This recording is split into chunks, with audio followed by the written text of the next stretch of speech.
సభకి నమస్కారం. Backward classes అంటే బ్యాక్ బోన్ క్లాసెస్గా మనకి ప్రాముఖ్యత కల్పించి వెనుకబడిన తరగతులను వెనుకన కాదు ముందుంచి పార్టీని వెన్నుముకగా నిల్చోపెట్టి ఈరోజు రాజకీయాలంటే 1-2 అగ్రకులాలకే కాదు, ఆసక్తి, సమర్థత, అర్హత ఉన్న ప్రతి ఒక్క వెనుకబడిన కులాలకు కూడా రాజకీయ అధికారం వస్తుంది అనే కళని సాకారం చేసి చూపించిన పార్టీ తెలుగుదేశం పార్టీ. మీ పిల్లలు ఇంటర్మీడియట్ మరియు ఎంసెట్ చదువుతూ సబ్జెక్ట్స్ లో కన్ఫ్యూజ్ అవుతున్నారా? కాన్ఫిడెన్స్ లెవెల్ తక్కువగా ఉందా? రిపీటెడ్ మిస్టేక్స్ చేస్తున్నారా? అయితే మీకోసమే ఉంది rise app. 1 lakh question bank, performance analysis, online classes by experts, ఇంకా మరెన్నో ఫీచర్స్ తో మీ ముందుకొచ్చింది rise the perfect guide. Description లో ఉన్న లింకును ఉపయోగించి సబ్స్క్రైబ్ అవ్వండి.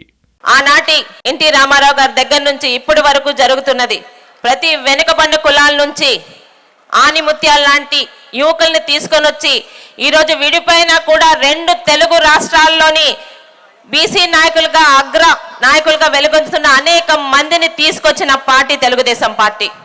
ఒక స్వర్గీయ ఎర్రం నాయుడు గారు కానీ, ఈరోజు మన దగ్గర ఉన్న యనమల రామకృష్ణుడు గారు కానీ, చింతకాయల అయ్యన్న పాత్రుడు గారు కానీ, ఒక శివాజీ గారు కానీ, ఒక కేఈ ప్రభాకర్ గారు కానీ, ఒక దేవేంద్ర గౌడ్ గారు కానీ మన వెనుకబడిన తరగతుల నుంచి ఈరోజు అగ్ర నాయకులుగా వెలుగొందారంటే దాని చలవ ఈరోజు తెలుగుదేశం పార్టీ మాత్రమే.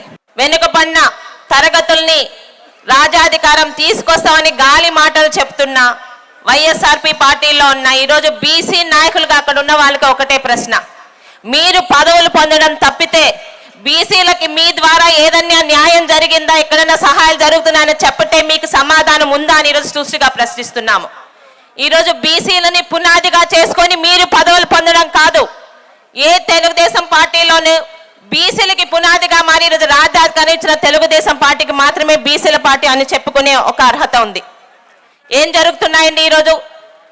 బీసీలకు ఎక్కడైనా ఇంతమందికి నాయకత్వం అప్పించారు. ఇక్కడున్న ప్రతి ఒక్కరికి అడుగుతున్నాను, వైఎస్ఆర్పి పార్టీలో బీసీ నాయకులుగా ఉన్న వాళ్ళు ఈరోజు మన బీసీలకి వెనుకబడిన తరగతులకి ఏమన్నా చేశారంటే సమాధానం వాళ్ళు చెప్పగలరా? కార్పొరేషన్లు పెట్టారు చాలా తెలివిగా.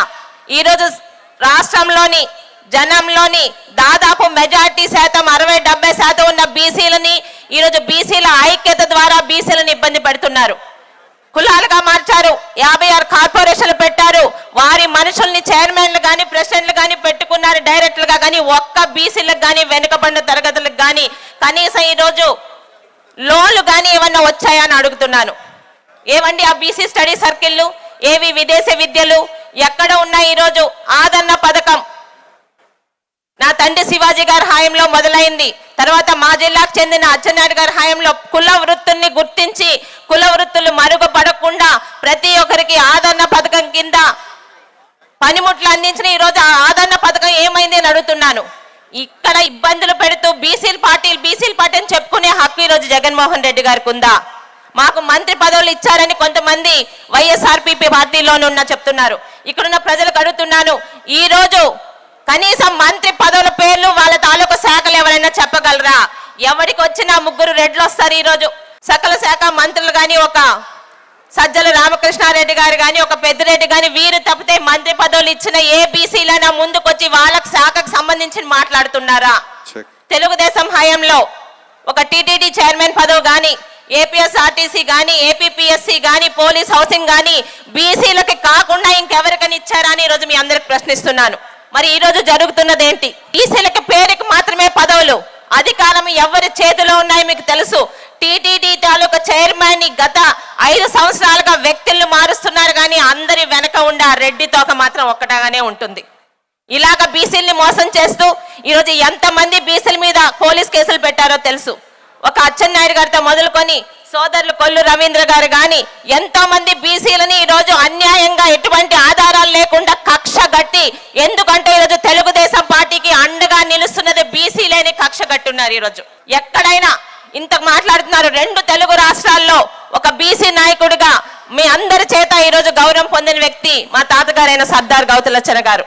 కనీసం పార్టీతోని ఆ రాజకీయాలతో సంబంధం లేని నా తాతగారి మీద అసభ్యంగా అగౌరవంగా మాట్లాడినా మా పలాసలో ఒక మదం ఎక్కిన పశువు ఉంటాడు, వాడికి ఇంకా అధికారం కల్పించి గచ్చన గారిని అగౌరవంగా చేసిన ఈ వైఎస్ఆర్పి పార్టీకి బీసీల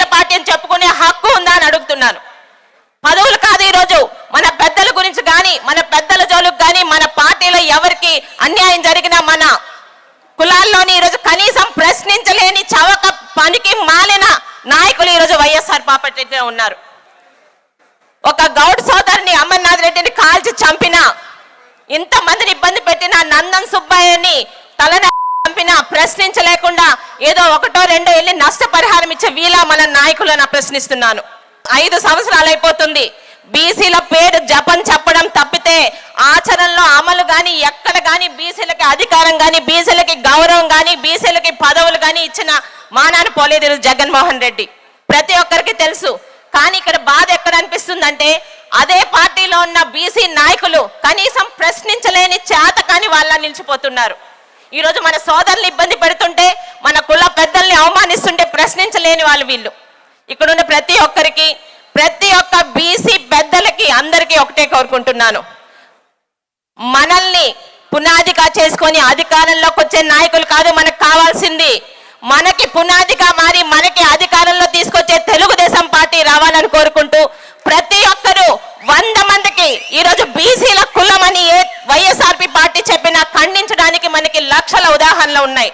ప్రతి ఒక్కరు కూడా బీసీల గడప గడపకి వెళ్ళి బీసీలకి గౌరవం పొందాలన్నా, రాజాధికారం పొందాలన్నా, అధికారం నిజంగా వచ్చి మన కులాలు బాగుపడాలన్నా తెలుగుదేశం పార్టీ తప్పితే ఏ పార్టీకి అర్హత లేదు అని ప్రతి ఇంటికి చెప్పాల్సిన బాధ్యత మన మీద ఉందని మీ అందరికీ మనవి చేస్తూ, మరి ఇంత పెద్ద సభలో నాకు కూడా మీ అందరితో మాట్లాడే అవకాశం ఇచ్చిన జాతీయ అధ్యక్షులు చంద్రబాబు నాయుడు గారికి, మరి అచ్చెన్నాయుడు గారికి, సోదరులు కొల్లు రవీంద్ర గారికి ధన్యవాదాలు తెలుపుకుంటూ జై బీసీ, జై తెలుగుదేశం.